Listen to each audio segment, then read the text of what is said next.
Good morning, everybody. It's June 2022, June 11th, 2022. My name is Bruce Firestone. I'm a real estate investment and business coach. I've known Lucas and his brother Jacob since they were teenagers.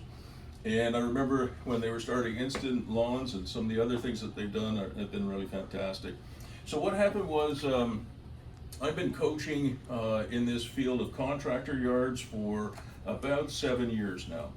As far as I can tell, the idea for contractor yards started in Gilbert, Arizona, with one of my coaching clients, Kyle Powell, who started with small yards in Gilbert, which is kind of a suburb of Phoenix. And it's been the only business that I know that comes close to Tim Ferriss's 4-hour work week. When Tim Ferriss first published that book, The 4-Hour Work Week, I didn't think he did entrepreneurs any favor, because I'm sure the entrepreneurs in this room don't work 4 hours a week. But the contractor yards business turns out to be one that you can operate for with minimum effort, 5 or 6 hours a week, maybe not 4 hours a week, but 5 or 6 hours a week. Because once it's up and running, contractors tend to stay in their yards for long periods of time, and there's very low turnover. So anyway, Lucas and Jacob and their business partner, Tom Atkin, came to me with a new concept for contractor yards. Most of the contractor yards that I've seen built now in the last 7 years, whether it's Arizona or North Carolina, Florida, Texas, Saskatchewan, Alberta, and Ontario, those are the ones that I've been involved with, are focused on the small contractor yards. Sort of 50 feet by 50 feet or 50 feet by 100 feet, so up to 5,000 square feet. And Lucas and his brother and Tom had this idea for park yards, which was to focus on companies doing sort of $1 to $7 million in revenue, maybe a little bit more than that, and half-acre yards instead of something that's 5,000 square feet. So I'll see if I can get to the next slide. You just push space, maybe? Yeah, I'll get there. All right. So, and again, Lucas and his brother and Tom, they found this site, which is 106 acres, that was owned by Rick Hunter. Rick Hunter's known for founding ProSlide. It's the largest water slide manufacturer in the world. And they were going to build on this 106 acres on Moody Drive in sort of the south end of Ottawa. They were going to build this water park called Alottawata. That was their name for it. And for one reason or other, Rick decided against that, and he put this land up for sale. Lucas gave me a call, it's now a few months ago, and we went and made an offer on the property, and it was accepted. And I think everybody has a copy of this now. Thank you. This is a business plan. I read lots of these. I used to be a professor at the Sprott School of Business, and after that, at the Telford School of Management. I read lots of business plans, but this one was really well done. And I'm not just saying that because the boys are here, but it really was well done. So it's worthwhile reading if you have time to read it. And it's getting bigger and bigger and bigger. Let's see if I can get this fill in.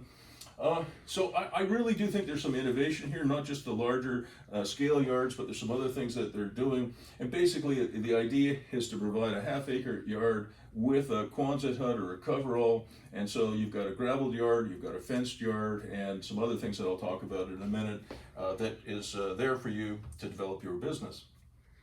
And one of the things that really impressed me from reading the business plan, nothing to do with me, it wasn't my idea, was they really want to make this a green place. And it's not just the color green, I'll talk more about that in a second. All right, so this is the piece of ground here. This is 106 acres, and I think it's actually a little fatter and a little shorter, so I don't think that's quite accurate, but this is where Alottawata was going to go, and is now where Park Yards is going to be built. So this is Moody Drive here, north-south. The 416 is here, the 417 is up here. This is Barnsdale Road here, and the province, I think late last year, announced that they're going to do the environmental impact assessment here for a new interchange. So there is an interchange that serves this property with the 416 now. It exists down here, but they're also talking about developing one here. And something that Lucas shows highlighted here is another one of my clients bought what used to be called Cosmic Storage. It's about 13 or 14 acres of industrial land, and he has developed a mini storage business and mini contractor yards business that is completely full now. And it was Peter who called me and told, and when I asked him, it was full, I asked him how much money he was making from his 13 acres, and he did share it with me. I'll share it with you. This is going to go on YouTube, but it'll be unlisted, so we won't share it publicly. He makes $25,000 a month after paying all of his costs, including his mortgage. That's pretty good. And so I asked Peter, how many hours a week are you putting in now that it's up, it's running, it's populated? And he said, that's where the 5 hours came from. He said, I work 5 hours. So I said, are you going to do another one? He said, no. My plan is to keep this and make $25,000 a month. Once his mortgage is paid off, he's still young, 47.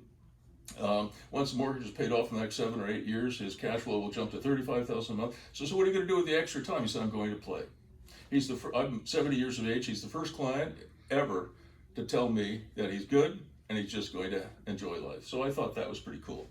So that's what Peter's done. And Peter recently bought about 6 acres here. It's part of the public record. And I think he paid $700,000 for it. I helped him with the transaction, so that worked out to, I don't know, $115,000 an acre approximately. The boys bought this site, 106 acres here, for $48,000 an acre. So I think they got a good deal. Now, I'm a real estate broker as well as a real estate investment business coach, so I'm a little biased here, but I think they did very well.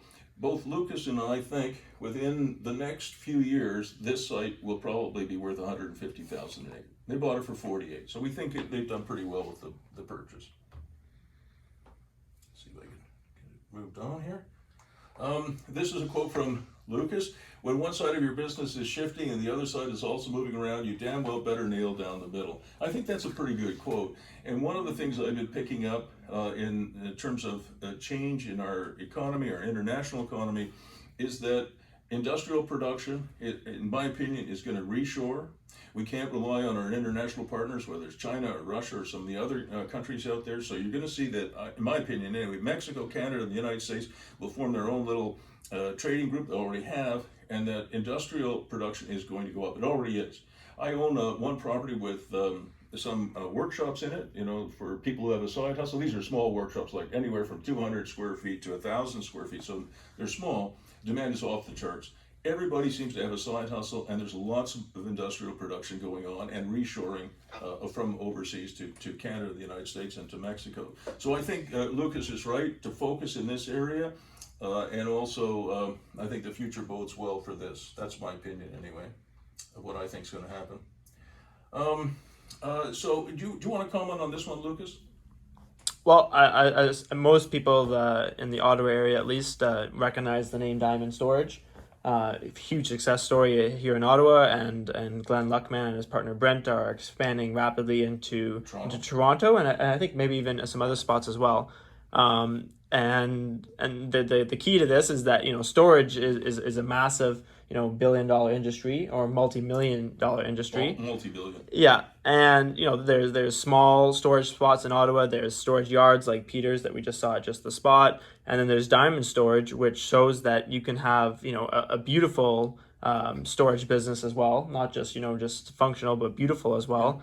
And that like you're like most of their buildings are full. And another thing that I think that Diamond does well is that they build these beautiful buildings, but they build them in a way that they could be readjusted very quickly. So if, let's say, storage business, no one wants to store anymore, and they want to turn that building into a beautiful office park or an office building, they could do it quite quickly, and it would be a flagship office building for any company. Which with park yards, in a similar way, because we're building it with very minimal effect to the environment and to the property itself, like we're basically just installing gravel and natural berms throughout the property. That if there was a chance that we'd want to resell the property or get it rezoned for industrial use and sell it as that there's very low impact to the property. So we're using it to the fullest of its capability right now, but we're not doing any damage to the property. That's right. It could be reused. It can be reused in any other way, which I think Diamond does very well with their building as well. They have lots of ways that they can pivot and adapt to the changing world and environments. 100%. Something else. Who owned Diamond? So Glenn Luckman, which is actually he's from Canada. I believe he grew up in Canada, and then his partner Brent Wilson. Wilson, yeah. Yeah. Yeah, so the other thing that just as an interesting note is that because they locate these buildings in very high profile, high traffic areas, they're now starting to develop the frontage as like retail space. So so they actually are building like a retail plaza with storage behind it, which makes a lot of sense. So they diversify. Exactly, they've diversified their revenue And a key point of that is that they put it in the nicest locations available, which I believe Park Yards is in one of the nicest spots available. Carp Road, is a busy, very full of traffic road. I mean, Moody, you have access to both the major highways. You're spitting distance between Canada, Nepean, Westboro, downtown, and even you're close to the highway. So if your crews get out early enough, they can get to Orleans, right? So it's a very strategic property and a site to have. I think it's great location. So I mentioned earlier that, again, this was Lucas's model, not mine. I wish I thought of it, where you'll have a coverall building or a Quonset hut with every one of the yards. So I think almost every contractor will find that beneficial. All right, let's keep going here. Not too much more. So this is the sketch plan. I think that we're talking about maybe 120 yards on the 106 acres. Maybe it's a few more. And you'll notice that just like we talked about Diamond Storage having their frontage developed for something which is maybe a little bit higher use, again, Lucas's idea with Tom and Jacob was to use to have 3 5-acre parcels at the front, which could be used for a fulfillment center or an industrial building or who knows what, but it could be a little higher end. And it's also possible that 1 or 2 of these might be sold off just to help with cash flow, because the value of this property, we said that this is $48,000 an acre for 106 acres, but both Lucas and I think this 5-acre site will be worth between $500,000 and $1 million. So we think we can get $750,000. So it might be a way for Lucas and Jacob and Tom to recapture some money. Would leasing be a viable option? That's really interesting. The number one revenue source for Donald Trump isn't what you think it is. It's land leasing. So Donald Trump, under 40 Wall Street in Manhattan, he actually owns the land underneath it, and he leases the land on a long-term lease basis to whoever built 40 Wall Street. And I think his revenues from that is like crazy. It's like $22 or $23 million a year in land lease revenues. So that is a very good point. As you may know, I'm the founder of the Ottawa Senators, even though I'm wearing a Bills hat today. And back in the day, we sold off some of that land around there to the Palladium Auto Park, if you remember that. We sold off land where the Tanger Mall is. We sold off land where some of the office buildings are, I guess to the east of the main building, the Canadian Tire Center. But if I were doing it today, I wouldn't sell a damn thing, excuse my language, but I wouldn't sell it. I would land lease it. And that gives you committed monthly recurring revenue. So I'm with you on that. So that's a good point. And I have done a number of land leases. I did one in Canada where Blue Heron Co-op, it's a housing co-op, leased the land from St. John's Anglican Church. I did that deal. So I do have experience with land leasing, but I'm kicking myself that 30 years ago I didn't apply it to the Palladium site. All right. So this is the differentiated value. This is what makes Park Yards different. Park Yards is aimed at companies, as I said, that are a little bit bigger than, say, Just the Spot, in the 1 to 10 million range, 1/2 acre to 5 acre sites. And you probably will have a few smaller sites in there. You probably will. I don't know, but you might. And that will cater to some of the smaller companies. The reason I like some smaller ones is that it's like planting seeds. Those guys, the successful ones, will grow into a bigger yard. So you might have some smaller ones. At least that's my take on it. So about 120 1/2 acre yards. Each of them comes with a coverall, a Quonset hut. And they provide some power, but not a lot. Just enough to plug in your dozer or your dumper, on cold winter days. So 30 amp power, security cameras, privacy fencing, obviously lighting, computer controlled main gate, and that's really important. And this was an innovation, again, from the boys, that instead of just fencing, they're gonna have 4-foot high beams and then some privacy fencing on top of that. And the berms are a good idea for 2 reasons. One, it's more natural, obviously, it'll be beautiful, it'll be grass, because these are the kings of grassification. But also, it makes it very difficult to steal stuff, right? You can't drive your truck over a 4-foot berm, or at least I don't think so. And other products that they'll eventually get into are sea can rental and sales, mini office rental and sales, workshop rental and sales, providing Wi-Fi, that sort of thing, because there is demand for all of that stuff. I've encouraged the guys to include some kind of a play land, because I have a theory that tenants who play together stay together. You want to build a community here. So if you had 120 park yards here, they'll start to trade with each other. If they need help with stuff, they'll help each other. And if you bring them together, if you put a barbecue there and some picnic tables and a few outdoor ping pong tables, people will actually use them in the 113 days of summer in Ottawa, and they'll get to know each other. So I think that's an important thing. Reason to associate. A reason to associate, and I like playing ping pong, so that's why I put it in there. At this age, that's about all I can play. And there are 2 existing mini lakes on the property that Lucas and Jacob and Tom want to keep, and that'll be a really nice water feature. And this, if I were young again, I've told the guys this would be the only industry I would do. I wouldn't go and found a National Hockey League team. This is not public, but I wouldn't. I would be in this business, I'll be honest with you. So industrial clients tend to pay their bills and they stay longer. I really like this industry, so there you go. Here are the numbers.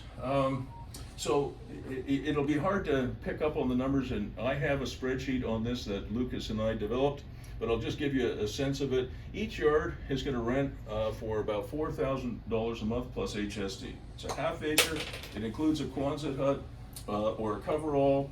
It has some power. They're going to have to pay some money for power and some for Wi-Fi and internet. So you get about just over $4,000 a month for a yard. If you have 120 yards, so it may take a while to get there, but in the next 2 or 3 years, if you get to 120 yards, it provides significant income of about $6 million a year, just under. Mm-hmm. That's a lot. And then you take off OPEX, which stands for operating expenses, insurance, property management, vacancies, any utilities that you have to pay, repairs, maintenance, etc. That's quite a chunk. That's about 34% of gross income. So it's your G&A. Yeah, basically. And so that's $2 million. I think that the guys will do it for a lot less than that, but 34% is a number I use over and over again because I see it a lot. So that gives you a net operating income of about $3.9 million, which is fantastic, which gives you a cap rate, a capitalization rate is stupidly high of over 33%. Like a typical duplex that you might buy in Toronto would have a cap rate of maybe 3.5%. If you bought a duplex in Ottawa, you might get 4.5%. So when you see cap rates of this, you generally don't believe them, and B, if you do, that's a good investment. And this is quite believable because I see it over and over again. We've got about 15 of these things that I've been involved with operating in the States and in Canada, and more to come. And so we're typically seeing ROIs of 20 to 35%, which is ridiculously high, but it's very good. So we think that if you were to sell this, we're not suggesting, this is not a flip, but if you were to sell it, you would probably be able to sell it at an 8.5% cap rate, okay? What that means is to find out what the value is after it's built and tenanted, you take the net operating income, you divide it by the fair market value cap rate. So we think this business will be worth about $46 million. And you don't sell it. What you do is you refinance it. You get it appraised for $46 million, and you put a mortgage in place of, I don't know, $30 million and take a bunch of money out and maybe do it again. That's kind of what Park Yards is all about, I think. These guys are young enough and skillful enough to do 30 of these yards. If they did that, that's $1 billion business. And you know, going back to when I was talking in 1987 about what step was next for my company, I had 2 choices that I put on the table for my executives. One was to buy 600 acres of land and build an NHL caliber arena and develop that, or go into the mini storage business. Not park yards, not contract yards, but mini storage. And the mini storage business, like I think one of the biggest companies in the States is valued at, I think, 8 or 9 or 10, $11 billion. It's a tremendous industry. So I decided on NHL hockey, but if I were to go back in time, I probably would have made a different decision if just money was at stake. So that's kind of where I was at. So I really like this business, and it'll probably cost about, including buying the land and developing, it probably costs about $7, maybe $8 million to develop this. And we think Lucas and I would be worth over $40 million. So that is a good situation for everybody who invests in this, in my opinion. And, okay, so if you're interested, there is a form that I created actually this morning. And I think everybody has a copy or can get a copy. If you would like to participate with Lucas and Jacob and Tom in park yards, we valued 1% for $100,000, and it's kind of basically taking that $40 or $45 million value that'll be developed in a number of years, discounting it back to today, came out to about $10 million, so 1% of this business is worth $100,000. Based on the cost of purchasing it, it would be half that, right? Because the cost of the land is about $5.1 million, but then there's all kinds of costs on top of that. So we valued it at 1% for $100,000. And another way to look at it is if you were a contractor and you had a yard here and there's 120 yards, it's like you own 1.2 yards, if that makes any sense to you, right? If there's 120 and you own 1%, it's like you own your own yard. So we think that this will appeal to people because it's not easy to find a half-acre site that you can buy and use productively for this kind of thing. So we think it's a good deal.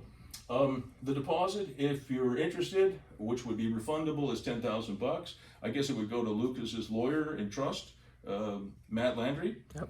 So it would be $10,000, but it would be refundable. And then, there's always due diligence. So you might have an accountant want to look at it, or a lawyer want to look at it. But after the due diligence is complete, then there'd be $90,000. There's no HST on it because it is a share purchase. So it's just it's $100,000. And if you decide not to do it, then you get your $10,000 back, but there's no interest on that. It's just $10,000 return. And you'd be buying pref shares. I valued them at 10 cents per share. That's very arbitrary. It could have been $1 a share. It could have been $100,000 per share. But the reason I did it this way is people love buying shares at 10 cents. And if the business does well and it's worth 40 cents or it's worth $1, it gives lots of room for growth, especially if you do 10 or 20 or 30 of these park yards, and I think the market in Canada and the States is certainly there for that. So it's 10 cents per share, you get 1 million shares, but it could have been one share for 100,000, or it could have been 1 million shares. So I went with 1 million shares for your 1%. And preferred shares, most investors, at least in my experience, including myself, prefer preferred shares to common shares. They have some dividend protection. In other words, preferred shares you can declare a dividend for preferred shares without declaring a similar dividend for common shareholders, but you can't do it the other way around. So the owners, which would be the three lads, Jacob and Lucas and Tom, will have common shares. Those are voting shares, but the investors will have preferred shares. They have dividend protection, tag along provisions. What that means is that if the company was ever sold, they can't just make an offer to the common shareholders and ignore the preferred shareholders. Whatever offer is made to the shareholders, the main shareholders, the controlling shareholders, also has to go to the minority shareholders and the preferred shareholders. So that's called a tag along.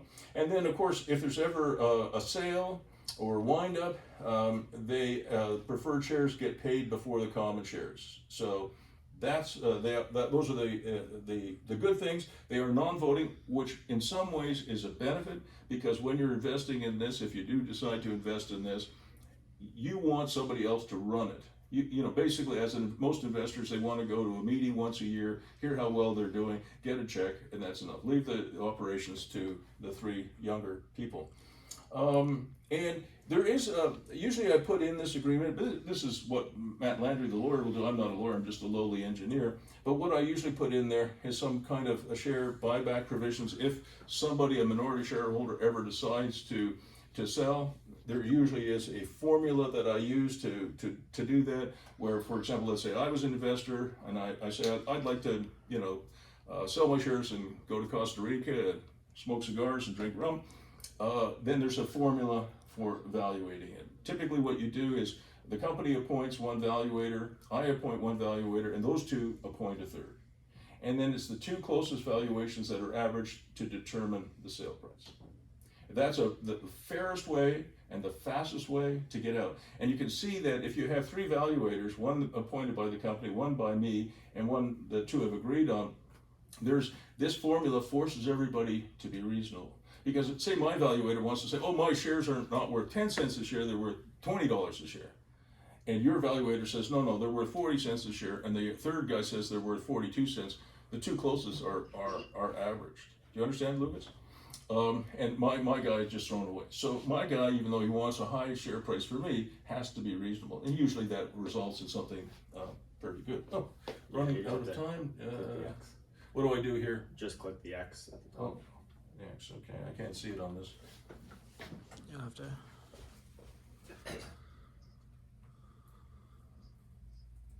Maybe you have to get on. Thank you. And meeting, I guess. Thank you. Oh, perfect. All right. So I think we're almost done here.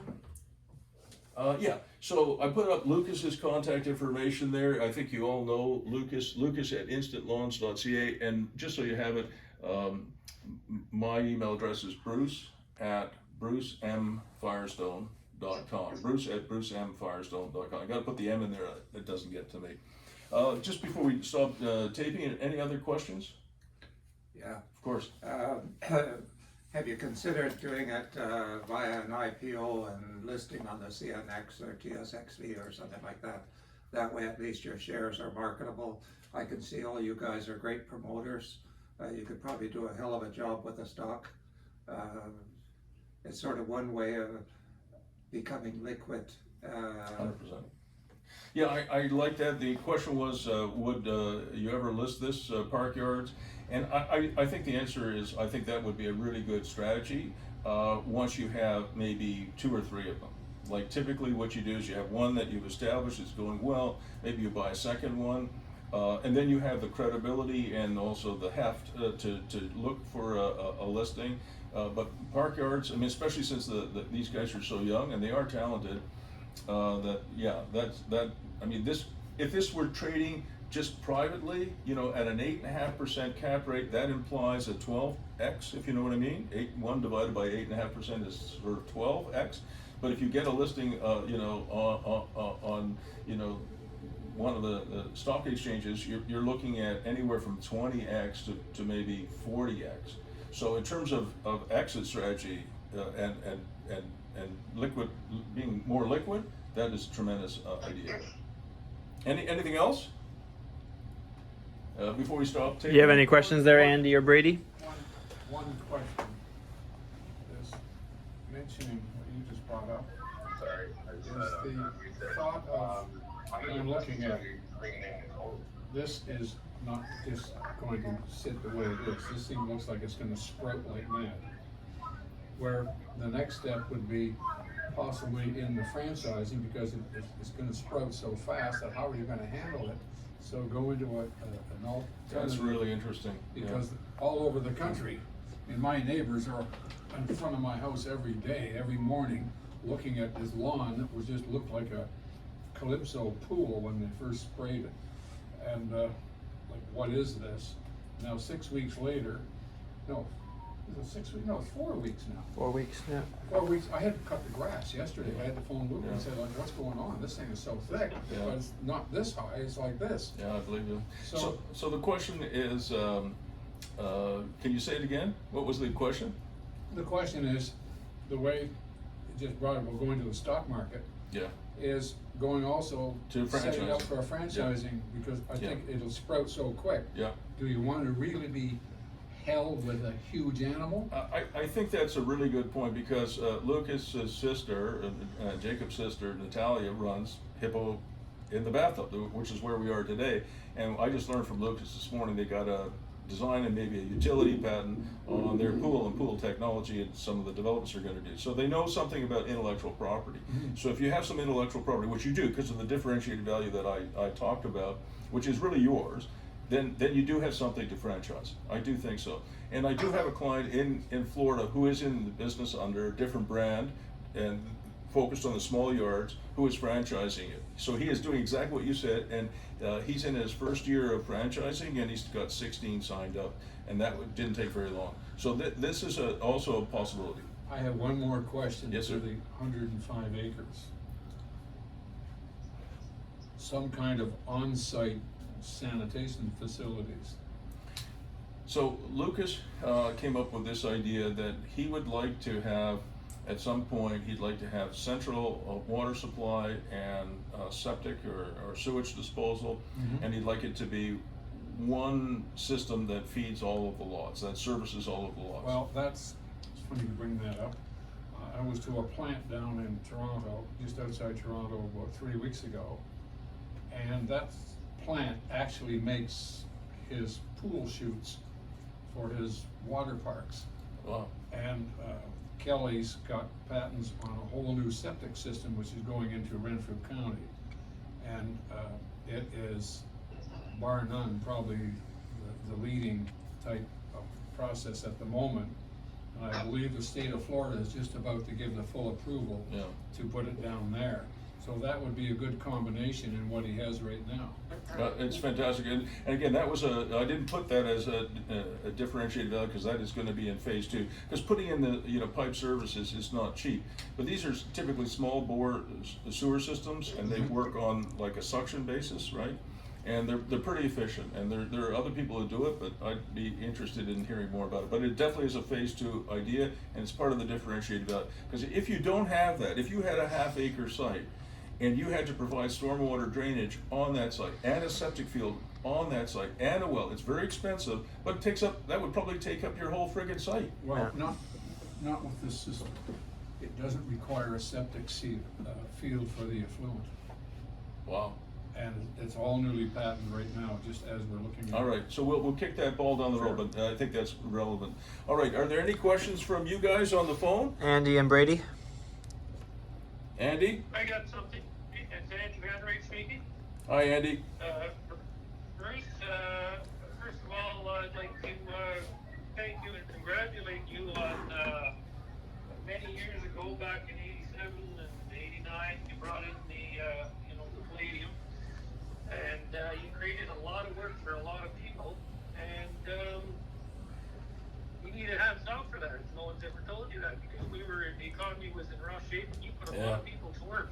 Well, thank you for that, Andy. It means a lot that you thank me. And as you know, the Sens went bankrupt in the mid-2000s, and there I was, 54 years of age. I had to restart my career. So I'm glad it helped the city and certainly put us on the map. One of the things that I was told about 2 or 3 years after we put the team in Ottawa was that about $2 billion of venture capital money came into the city after that.